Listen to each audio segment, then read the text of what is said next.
The first time I dove on a coral reef, I thought I had discovered another planet. Towers of living rock, sculpted by millions of tiny animals, swarming with colors and creatures I'd never imagined. Coral reefs are, without question, one of the Earth's most magical ecosystems. Ancient beings that grow limestone skeletons, joining together over millennia to form cities of stone that house a quarter of all marine life. They're the most biodiverse habitats on Earth and a cornerstone of life as we know it. These reefs ring tropical coastlines all around the planet. They act as natural seawalls, as fish nurseries, as tourism hotspots. They support the livelihoods of up to 1 billion people and generate trillions of dollars every year.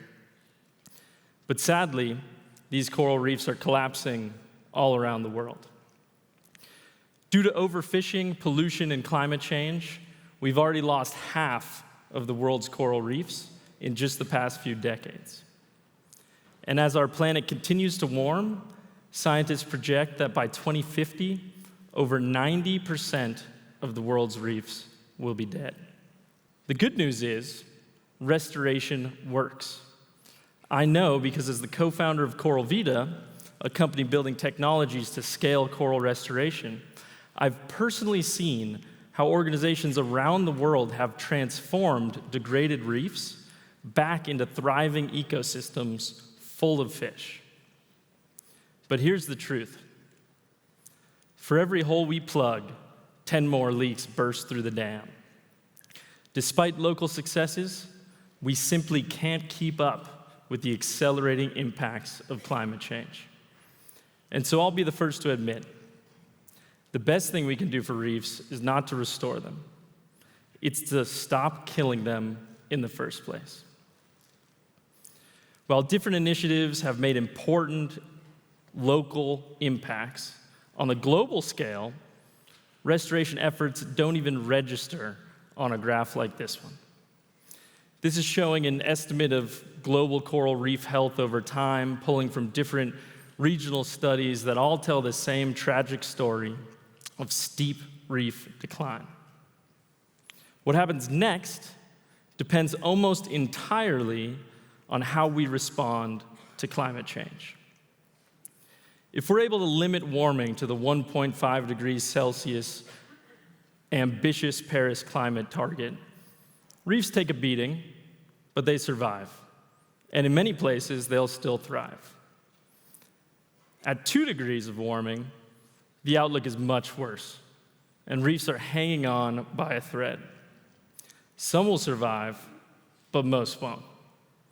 Unfortunately, we're currently on path for something closer to 3 degrees of warming. And in this scenario, the results are devastating. Less than 5% of reefs are projected to remain in just a few decades' time. And at 3.6 degrees, still all too possible, reefs as we know them will completely disappear in our lifetimes. Now, faced with these stark figures, some people ask, is restoration futile? Should we give up on trying to restore reefs and instead put every ounce of effort into lobbying for climate action? Well, climate action is absolutely essential. But I believe that urgently scaling restoration is also critical because it doesn't just help local reefs now, it builds a foundation for global reefs to bounce back once the climate stabilizes. Coral conservation and restoration is like a wedge that we can drive into the bottom of this curve no matter which of these climate scenarios becomes reality. Let's take the current business as usual path, for example. Reef restoration can prop up the bottom of this curve, ensuring that reefs don't go extinct and acting as a springboard so that they can bounce back once the climate stabilizes. The thickness of that wedge and how deep we're able to drive it into the curve depends on how successful efforts are to conserve and restore reefs over the next decade. If we could build a thicker wedge, that will give reefs a better chance to thrive again in the decades to come. Now, this wedge isn't just made of one solution. It's made of many layered together. There's pollution control and fisheries management. There's genetic research and breeding programs. And there's efforts to scale up our ability to grow and produce corals in mass. All of these fields and more are critical for shifting the fate of coral reefs as we work to slow climate change. The slice of this wedge that I know best is this top one, where reef restoration organizations and research institutes are developing technologies to rapidly scale coral production so that eventually we can plant billions of climate-resilient corals back into degraded reefs in the same way that reforestation efforts reseed forests. What this looks like is a system of aquaculture tanks on land, where corals can be grown at accelerated rates across special substrates. By fragmenting corals and fusing them back together, it's possible to grow mature coral colonies in months rather than the decades they often take in nature. This is one of Coral Vita's farms in the Bahamas, which can produce over 30,000 coral colonies per year. And we're currently working alongside Kaust University to scale up these efforts, where we're going to produce 400,000 coral colonies a year for restoration projects in the Red Sea.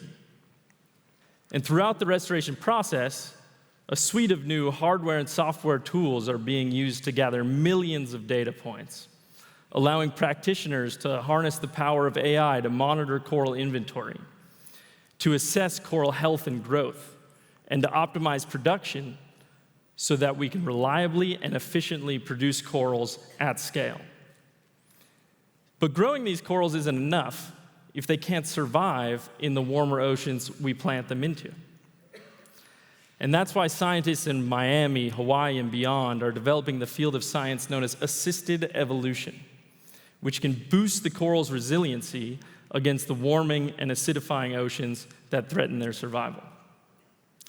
During the coral production process, typically corals are grown in water conditions that we at Coral Vita call the spa. Perfect temperatures, perfect light levels, ideal flow rates.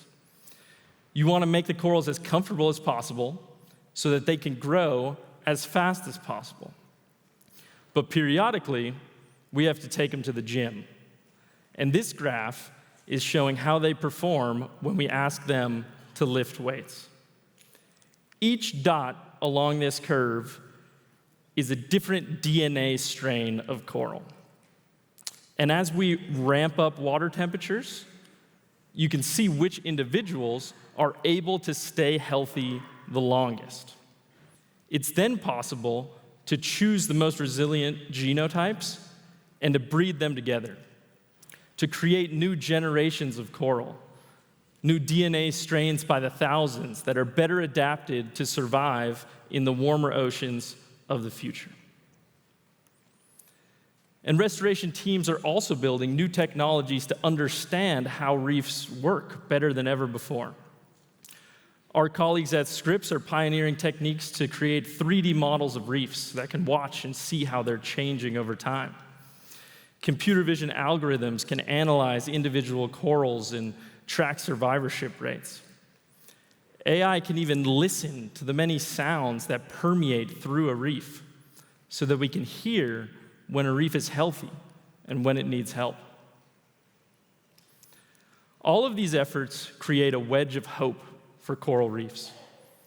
Together, they can keep reefs from hitting rock bottom and can give reefs a chance to bounce back once conditions stabilize.